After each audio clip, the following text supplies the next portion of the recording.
О, мінекей Марал сай. Ау, қар жатқан бараның түйіп басы. Ау, міне қарағайлы қаптан. Тамаша кешкі көрініс. Тұмса табиғат. Мінекей саяжайға тігілген, қазғатар тігілген чаңқан үйлер. Саяжайда емін жатқан кісілер. Ал мына жерде біз келіп міне қазан ошағымыз құрып сенемізді. Басып жатырмыз. Ана жерге шатырды да құрып алдық. Осында келіп 4 жігіт демалып.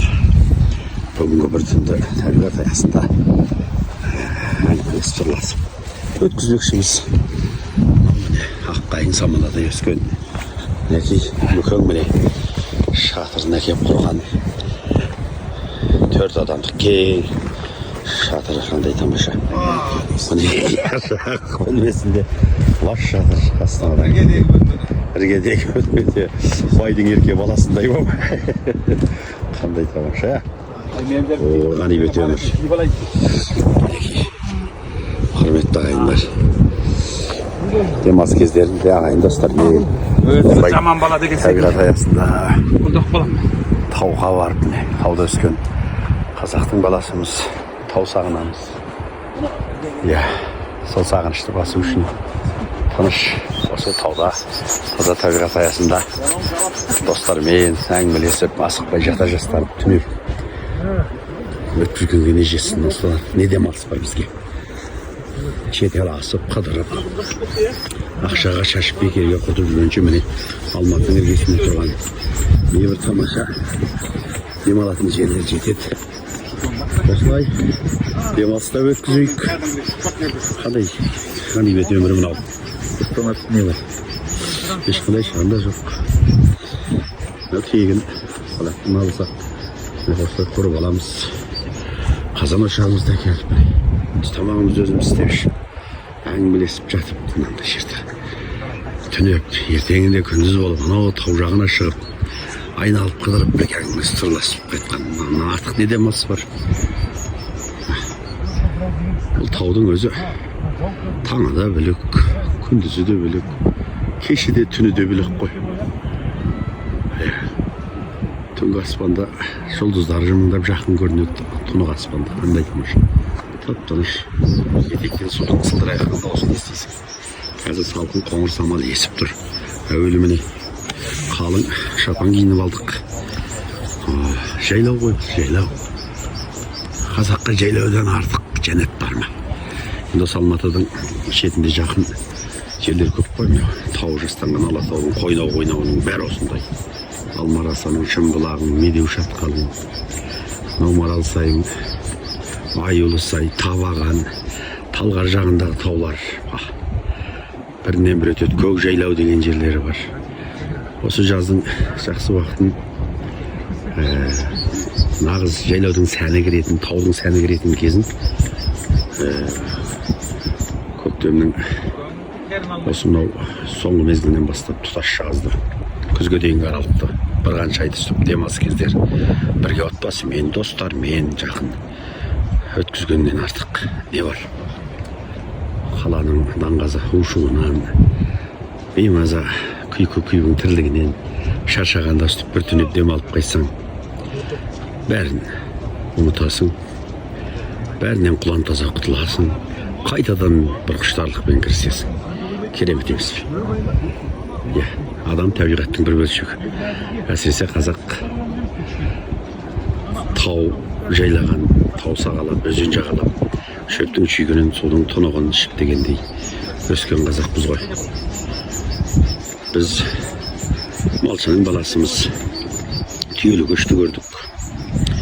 Ат жалында өстік деп айтсақ та болады. Әзірге жастар оны түсіне бермейді әрине. Барлығы қалаға қарай өсіп, ала жағалады. Қалада толып жатыр. Түйелі көш бұл жақта тоқтағалы ғасырдан астау. Ал енді арғы бетте осы міне 10 жыл бұрынға дейін түйемен көшіп барып жүрді. Біз сол кезде аттың жал түйенің қомында толды өмірге келдік. Және сол жаз жайлау қыс-қыстауға көшіп болғанда сол көшпен есейдік. Ат үстінде жеттік деп айтатынымыз сол емес пе? Сондықтан тауды сағынып тұрамыз. Сондықтан да біздің көңіліміз даладай дарқан, тауымыздай жайсаң, тау суындай мөлдір тұнық. Осындай тауымызға, табиғатымызға тартқан қазақтың ұлдарымыз. Сондықтан қазақтың тамаша табиғатына қашанда біз тәнті боламыз, қадірін білеміз, түсінеміз, сезінеміз. Сол өзіміздің туып өскен табиғатымызға сүңгіп кірген кезде бәрін ұмытамыз. Табиғат біздің анамыз. Тау, мына осындай тау, асқаралы, қарағайлы, қапталды тау, ол біздің асқар тау әкеміз сияқты. Андай қарағай орманы, сылдырап аққан суы біздің анамыз іспетті. Құрметті ағайындар, қайда бір шетелге барып, тағы да жағажайға жатып, сонша ақша жұмсап, жаңағы соны қызықтап, ол да қалалы жер ғой. Адамдардың арасы да шу, қалың, жинаған халық. Теңізіне түсіп жатқан жаңағы бар, қымбат қонақ үй деп жатады. Тағы да қаптаған қалың адамның ортасы, тағы да сол қайнаған қала. Ол не демалыс? Жақсы шетел көрген дұрыс, мәдени орындарын, тамаша осындай табиғатын, бір бөгенай бөлек, сондай бір кісіні қызықтыратын дейтін жерлерін көрген жақсы. Ал енді бұлайға қалаға қатысты демалыс орындары адамды бір сергітіп, бір демалтып тастайды деп сезінбейміз енді біз. Шаршап қайтатын болу керек содан. Ал енді міне іргемізде тегін табиғат. Біздің табиғат анамыз. Асқар тау әкеміз. Жаңағы Ноғарағай орман, сылдырап аққан бұлақ суы анамыз. Біз соның жанына келгенде ғана өзімізді осы табиғаттың ерке баласындай сезінеміз. Шынайы демалып қаламыз. Бір түлейміз. Біз қайта түлеп ұшамыз. Өйткені бізді сол табиғат ана түлетіп жүрген еді. Нағыз тау табиғат түлетіп жүрді. Нағыз жаңағы түйенің қолында, аттың жалында өскен. Судың тұнығын, шөптің шүйгінін қуалап, тау асып тас басқан, жаз жайлауын, қыс-қыстауын мекендеген кең даланың, дархан мінезді қазағының ұрпағы болғандықтан, соны көріп өскендіктен біз қатты жақсы сезінеміз.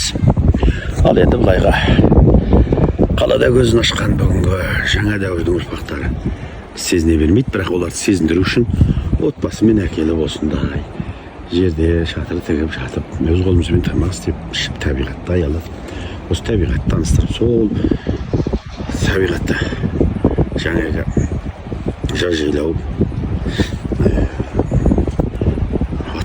ат жалында өскенді өмірді таныстыру керек. Сонда олар соны сезіп түйсінетін болады. Ал енді мынандай тазы ит, ол да жеті қазынаның бірі. Қазақтың бұл саятшылықтағы шұқыр тазы дейтін енді орны бөлек бір қадірлейтін жануары. Есті ит, бұл есті ит.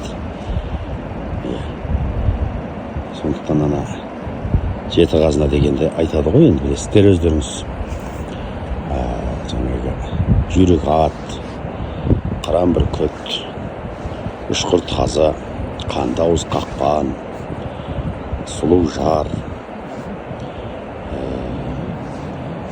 ақыл білім, берем мылтық деген сияқты осындай жеті қазынаның бірінде осы итті жатқызған. Бұл тазы иті болса, аңға салып жаңағы үшқыр, тезілетін, қашқаннан құтқармайтын, қоян, қарсақ, түлкіні аттатпайтын осы жануар. Ал төбет ит қасқырды дала білген, тіпті аюға малды алдырмаған. мінекей ит иесіне тартады деген қазақ. Сондықтан осылай иті де қазағына өзінің иесіне тартқандықтан солай. Ал бүгінгі таңда біз сол мінезден айырылып бара жатырмыз.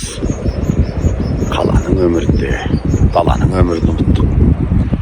Қалада туып өскен соң жаңағы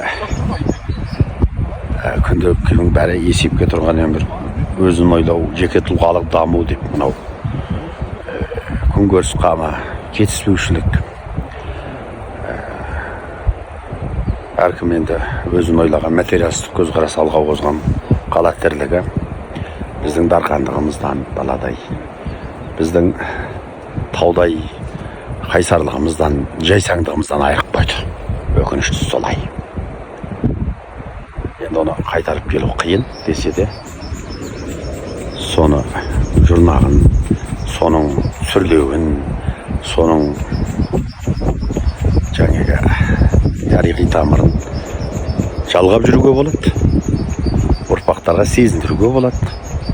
Демалыс күндері осындай жерлерде табиғат аясында отбасымен, достармен, бала-шағамен өткізіп, соларға тамаша тағылымды сабақ беруге болады. Солай мағыналы демалыс күндерімізді табиғат аясында өткізейік. Еліміздің кең байтақ даласы, тамаша тау табиғаты осы қалпында жау жәлемсіз, аман есен бүтін болсын. Елдің шеті жаусыз, ел іші даусыз болсын ағайындар. Аман сау болыңыздар. Сіздермен бірге болған және осы әзірге сәтінен сіздерге осы демалыс болып жатқан жерді өзінің бір-екі ауыз пікірін, жүрек жарды лебізін, ойын бөліскен педагог, қоғам белсендісі Жұмабек Әлімханұлы.